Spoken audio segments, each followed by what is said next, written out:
on A-sides.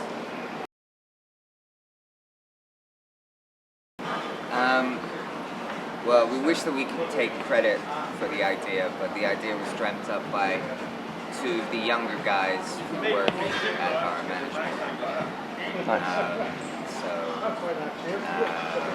Yeah, and it was sort of born out of this idea of kind of how could you play in every country that you're releasing the album on the day of release?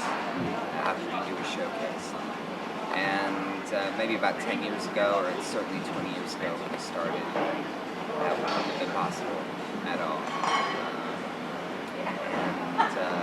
So they dreamt up this idea, and it just kind of snowballed and snowballed and snowballed into this kind of really ambitious project, you know, that we ended up linking up with Tokyo and LA while we were doing it, and nothing went wrong, so That's great.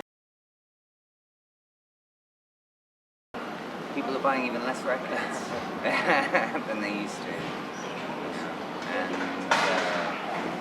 I guess the latest way that people are sort of consuming music is through streaming services, and there's a big debate at the moment as to whether that's a good thing or a bad thing.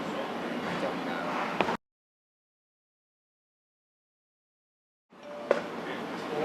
I don't think you can really compare those two artists. I don't think you can compare Miley Cyrus to Kate Bush. That's all. I mean, we kind of grew up listening to music in the 80s, and you know, that was and pop music in the 80s had like a real kind of avant-garde edge to it. You know, if you listen to Ashes to Ashes by David Bowie, or Kate Bush's work, or Peter Gabriel's work, you know, this was all mainstream pop music, but it was really quite weird and kooky and quite avant-garde. Since Simon Cowell has sort of become extremely powerful and started all these horrible TV shows around the world, sort of the whole idea of what pop music is and what it should be has sort of changed from being something that actually took risks into just kind of being karaoke. Now. Bad karaoke. And you know, it's like I think in a lot of people's minds, pop music equals a specific way of singing. You know, that's either singing like a boy band or singing like Mariah Carey. You know, so that's a real shame. There's a great deal. We have a very dysfunctional relationship to our back catalog.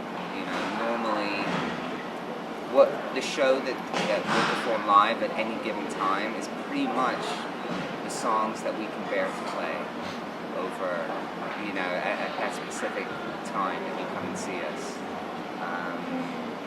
And that's just simply because there's a lot of songs that you just don't have an emotional connection to anymore.